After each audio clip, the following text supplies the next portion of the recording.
Today I'm going to be talking about disciplining your body, and it's from the 10 disciplines for managing your body, and we're going to focus on disciplining your body today. That's number 4, and there's 10. We're only going to do number 4 today, so follow along.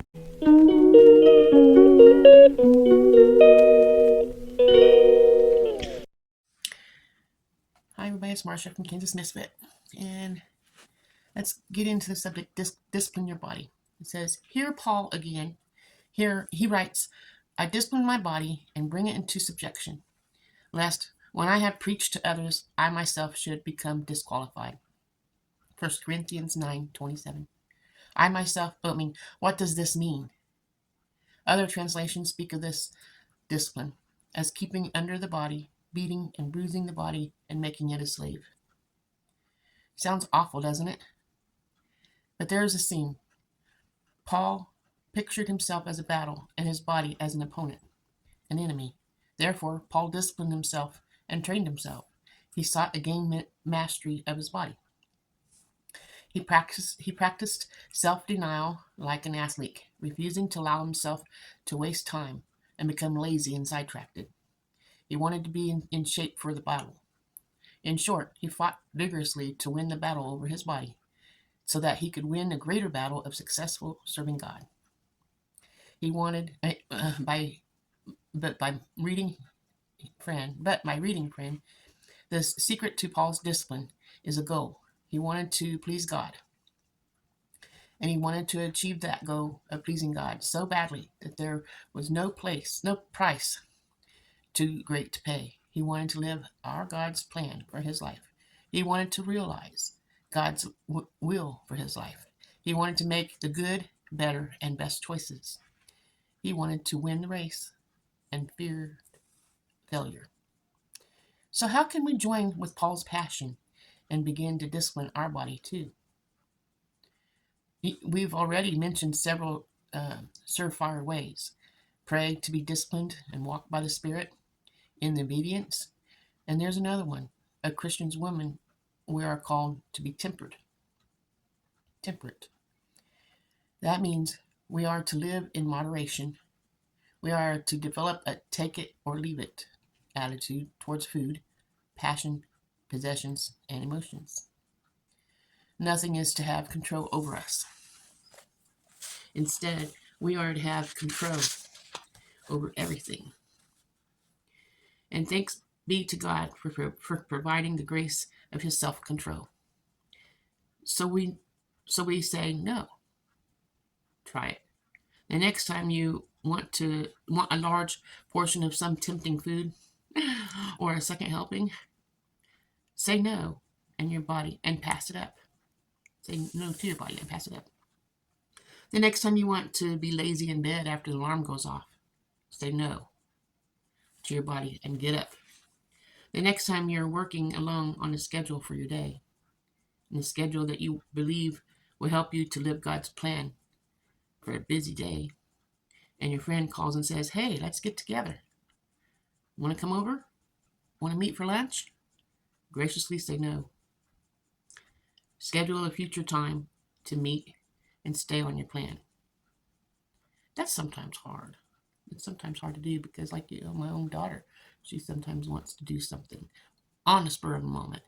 And it's hard to say no, But I try to tell my kids, I say, look, I don't like these spur of the moment things. If it's an emergency, that's different. But when you just want to go to the store or you need to go get a ride for someplace, tell me the day before. That way I can plan it out and not have to interrupt my life that I'm doing, because I have a life to live too, And when they learn, to schedule it out the day before, then it makes it easier on everybody to get what they want done, and you don't feel pressured, and they don't feel pressured either. And if they can't handle the no, and they'll have to find somebody else if they have to have it right then and there. Life is hard sometimes. To live out God's plan for your life calls for you to discipline yourself and your body, to push yourself, to deny yourself. So get into the race. Then run the race. than run the race to win. I remembered and remember when these few things along the way. There's three. One, Christ did not say fulfill yourself. He said deny yourself. That's Matthew 16, verse 24. And George Muller once said, I cannot take care of my soul. God can keep that, but my body is for me to take care of. And the third one is, and oh yes, Paul did not say buffet your body, as in treating it as a smorgasbord. Paul said buffet your body, as it's beating into a subjection. Exercise regularly. Oh, that's number 5. I don't know if I have time to read number 5. I'm going to go ahead and read number 5. Exercise regularly. Number 4 was discipline your body. Number 5 is exercise regularly. Believe it or not, this week the weather experts on the Weather Channel switched hats and became physical fitness experts, sharing a few things about exercise and health. The feature reporter passed on the fact that studies have proven that people have exercised even for a few minutes each day experience less illness. This statement made me think of this particular point in the chapter on the disciplines of our body. It seemed to bear at Paul's advice to his young protege, Protege. I might pronounce that wrong. Let's see, Timothy, that there is nothing, I'm sorry. Let me start this sentence again.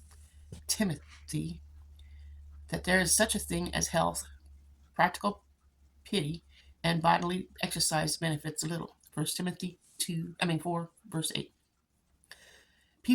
Paul explained that while godliness is good for all things, bodily exercise does help and benefit us a little while we are on this earth. Training the body is good, useful, even essential, and it does have value. What are just a few of the benefits realized by just a little exercise?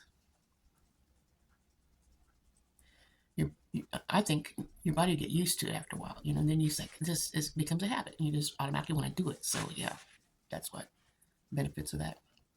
You'll look better, you'll feel better, you'll enjoy better health and heightening physical energy, which tends to heighten your emotions and mental energy. You'll have less weight to lug around. Oh, won't that be nice? Which translates to less trauma on your joints and greater desire to participate in life, and more energy for serving and giving to others. And how about those 2 additional payoffs? You'll sleep better. And the reporter shared, you'll have less prone to illnesses. I share in the previous chapter about my physical turning point at age 33. What did I do for the downhill slide my body was taking? I did the simplest of all exercises. I began walking. Somewhere I had read that if I walked 20 minutes a day, 4 days a week, I would lose 12 pounds in a year without even changing in eating habits. So I began walking, and friend, I still walk. And it's a glorious time. If I'm outside when I walk, I have God's creation to behold. I've watched the seasons roll in and out, and vegetation again, and atmosphere alter. I've seen sunrises and sunsets, cloud formations that were too breathtaking to even describe. I've tasted the sun, the warmth, the rain, the cold, and the heat. And my companions on my walks are many memory verses, which I realize and review, which transform my physical experience into a spiritual one. And if I'm walking inside on our treadmill, I have other treats. I have the Bible teaching videos and tapes to keep me going and growing in the Lord. Sounds awesome. I hope you realize the importance of exercise. Paul has put into this recommendation, and so was the Weather Channel, and so have I. I hope you're sensing the value of regular exercise as a part of a successful life management and physical well-being. Stamina and energy are needed to live out God's plan for our lives. And that stamina and energy are boosts in our regular exercise. Most of the women I meet agree that exercising is important, and they agree that they should make it a regular part of their days and their lives. But many fail to make it in reality.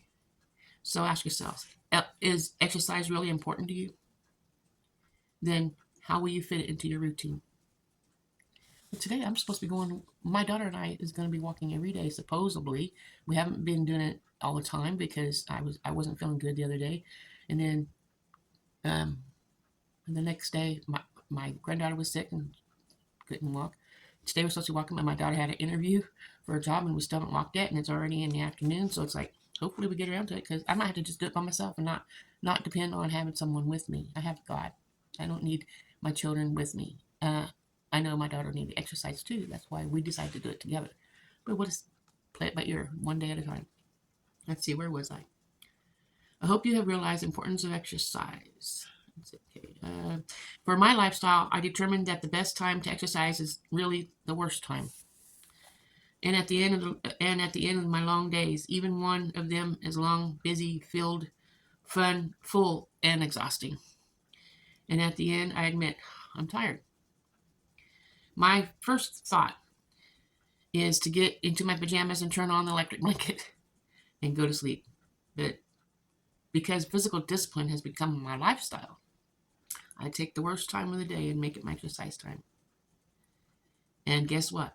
By the time I'm finished, I'm renewed by my energy and I'm motivated to do what I refer to in my book on the Proverbs 31 woman, a little night work. I know you're busy, but pick a time, even the worst time, and begin to exercise regularly. You'll be better. Your family will benefit too. Plus, you'll be more productive, and God will be honored as you live out His plan for your life with passion and purpose and energy. Hope you enjoyed this. And I will see you guys next Friday. I can't believe time flies so fast. I'm going to go call my daughter and see if we're going to go walking or just go walking without her. You guys have a wonderful day. Weekend. Ta-ta.